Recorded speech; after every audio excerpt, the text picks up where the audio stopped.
Breaking news చూస్తున్నా Maoist పార్టీకి మరొక దెబ్బ తగిలింది. తెలంగాణకు చెందిన మావోయిస్ట్ బండి ప్రకాష్ డీజీపీ శివధర్ రెడ్డి సమక్షంలో లొంగిపోయాడు.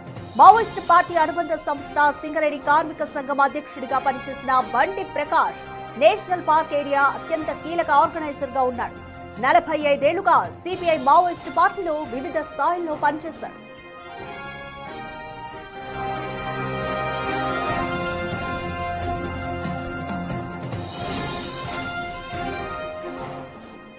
మావోయిస్ట్ పార్టీకి మరొక ఎదురు దెబ్బ తగిలిందని చెప్పొచ్చు. తెలంగాణకు చెందిన మావోయిస్ట్ బండి ప్రకాష్ డీజీపీ శివధర్ రెడ్డి సమక్షంలో లొంగిపోయాడు. అయితే మావోయిస్ట్ పార్టీ అనుబంధ సంస్థ అయిన సింగరేణి కార్మిక సంఘం అధ్యక్షుడిగా కూడా బండి ప్రకాష్ పనిచేశారు.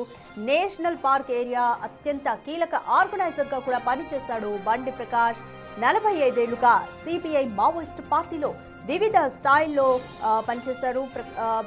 బండి ప్రకాష్ అలియాస్ ప్రభాత్ గా పిలువబడే ప్రకాష్ ఈరోజు డీజీపీ శివధర్ రెడ్డి సమక్షంలో లొంగిపోవడం మావోయిస్ట్ పార్టీకి ఒక ఎదురు దెబ్బగానే భావించవచ్చు. ఇప్పటికే పలువురు కీలక మావోయిస్టులు కూడా పోలీసుల ముందు లొంగిపోయారు. ఆపరేషన్ ఖగార్ సక్సెస్ అవుతుందనే చెప్పొచ్చు. అయితే ఈ నేపథ్యంలోనే మావోయిస్ట్ పార్టీకి ఇంకొక ఎదురు దెబ్బ తగిలిందనే చెప్పాలి. తెలంగాణకు చెందిన మావోయిస్ట్ బండి ప్రకాష్ డీజీపీ శివధర్ రెడ్డి సమక్షంలో లొంగిపోయారు. బండి ప్రకాష్ అలియాస్ ప్రభాత్ గా పిలువబడే ప్రకాష్ ఈరోజు డీజీపీ శివధర్ రెడ్డి సమక్షంలో లొంగిపోయారు. మావోయిస్ట్ పార్టీ అనుబంధ సంస్థ అయిన సింగరేణి కార్మిక సంఘం అధ్యక్షుడిగా కూడా బండి ప్రకాష్ పనిచేశారు. నేషనల్ పార్క్ ఏరియా అత్యంత కీలక ఆర్గనైజర్ గా కూడా బండి ప్రకాష్ ఉన్నాడు.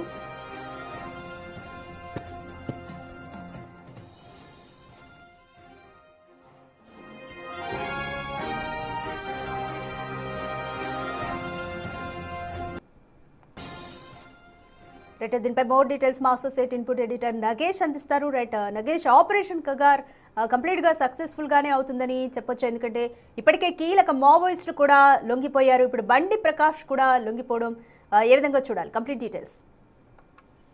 బండి ప్రకాష్ కి అనారోగ్యం ఉంది. అనారోగ్య రీత్యానే బండి ప్రకాష్ మావోయిస్ట్ పార్టీ నుంచి వీడుతున్నట్లుగా గత 10 రోజుల క్రితం ప్రకటించాడు. ఆల్రెడీ తెలంగాణ పోలీసులకు టచ్ లోకి వచ్చాడు. శివధర్ రెడ్డి డీజీపీకి గతంలోనే టచ్ లోకి వచ్చాడు. లొంగుబాటుకు తన సిద్ధంగా ఉన్నట్టు కూడా ప్రభుత్వంతో సంప్రదింపులు జరిపిన తర్వాతనే లొంగుబాటుకి ప్రభుత్వం ఒప్పుకుంది. ఈ క్రమంలోనే వయసు పైబడడం, అనారోగ్యం రీత్యా అడవుల్లో తిరగలేని పరిస్థితి బండి ప్రకాష్ ఉందని ఖచ్చితంగా చెప్పొచ్చు. రాష్ట్ర కమిటీ సభ్యుడిగా ప్రస్తుతం బండి ప్రకాష్ ఉన్నాడు. ఉమ్మడి ఆదిలాబాద్ జిల్లా మందమరి పట్టణానికి చెందిన బండి ప్రకాష్ సింగరేణి కార్మికుడిగా పనిచేశాడు. కార్మికుడి నుంచి మావోయిస్టు పార్టీకి ఆకర్షితుడై తాను మందమరి పట్టణం నుంచి తన ప్రస్థానాన్ని ప్రారంభించాడు. శ్రీకాస కార్యదర్శిగా దీర్ఘకాలం పనిచేశాడు. రామగిరి జిల్లా అంటే మామూలు పెద్దపల్లి జిల్లా ప్రస్తుతం గతంలోని కరీంనగర్ ఉమ్మడి జిల్లా బేగంపేట గ్రామంలో కూడా పెద్ద స్తూపాన్ని అంటే మావోయిస్టులకు సంబంధించి భారీ స్తూపాన్ని 2004లో నిర్మించి పోలీసులకు సవాలు విసిరాడు. 2004 నుంచి మళ్ళీ అజ్ఞాతంలోకి వెళ్లి ప్రస్తుతం 2025 ప్రాంతంలో బయటకు వచ్చిన పరిస్థితి. అత్యంత కీలకంగా ఆర్గనైజర్ గా పనిచేశాడు. అతను బండి ప్రకాష్ ఆపరేషన్ లో సిద్ధహస్తుడని చెప్పచ్చు. గతంలోనే అంటే దాదాపుగా 2003, 2002 సమయంలో కూడా శ్రీకాస కార్యదర్శిగా ఉన్న రమాకాంత్ ఎన్కౌంటర్ అప్పటి ఉమ్మడి ఆదిలాబాద్ జిల్లాలో పెద్ద సంచలనమే సృష్టించింది. రమాకాంత్ ను చంపడం కోసం పోలీసులు ఒక బిల్డింగ్ పైన హోల్ చేసి అందులో పెట్రోల్ పోసి అప్పుడు చంపిన పరిస్థితి. తదుపరి దీని పూర్తిగా వ్యతిరేకించిన బండి ప్రకాష్ తాను మావోయిస్టు పార్టీకి అంకితమై వెళ్లిపోయాడు.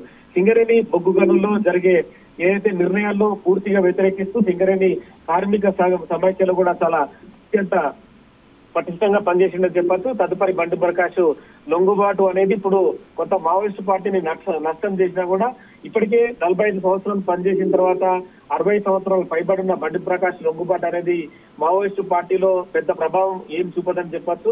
ఎందుకంటే ఇప్పటికీ హిడ్బాల్ లాంటి వాళ్ళు మావోయిస్టు పార్టీని నడిపే క్రమంలో వాళ్ళంతా అజ్ఞాతవాసంలోనే ఇంకా ఉన్నారు. అంటే మల్లోట్ల వేణుగోపాల్ గాని, ఆశన్న గాని, ఇప్పుడు బండి ప్రకాష్ గాని, మొన్న కేంద్ర కమిటీ సభ్యులు లొంగిపోయిన వ్యవహారం కానీ వీళ్ళందరికీ వయసు పైబడే మావోయిస్టు పార్టీ ప్రస్తుతము వాళ్ళు అడవుల్లో తిరగలేని పరిస్థితుల్లో లొంగుబాటుకైతే ముందుకెళ్తున్నారు. ఆపరేషన్ కగార్ అనేది ఖచ్చితంగా మావోయిస్టు పార్టీ పైన ప్రభావం చూపుతుందని చెప్పచ్చు. ఇప్పటికే పలు ప్రాంతాల్లో అంటే దాదాపుగా 4 రాష్ట్రాల్లో ఉన్న అడవుల్ని జల్లెడపడుతున్న భద్రతా బలగాలు మళ్ళీ ఆపరేషన్ కగార్ని మరో వారం రోజుల్లో చేపట్టనున్నట్టు తెలుస్తుంది. ఇప్పటికే కేంద్ర కమిటీ సభ్యుల లొంగుబాటుకైతే ప్రభుత్వం సుముఖంగా ఉన్న క్రమంలోనే బండి ప్రకాష్ అయితే లొంగుబాటుకు సిద్ధమయ్యాడు. ఇవాళ రేపు డీజీపీ శివేందర్ రెడ్డి మీడియా ముందు వీళ్ళందరికీ చూపించే అవకాశం కనిపిస్తుంది. బండి ప్రకాష్ తో పాటు కొంతమంది నేతలు కూడా లొంగుబాటుకు ముందుకొచ్చారు. వాళ్ళ నుంచి AK-47 కానీ కొన్ని ఆయుధాలు స్వాధీనం చేస్తున్నారు. బండి ప్రకాష్ సంబంధించిన పూర్తి చరిత్రను కూడా డీజీపీ శివేందర్ రెడ్డి మీడియా ముందు వెల్లడించనున్నాడు. Thank you Rakesh.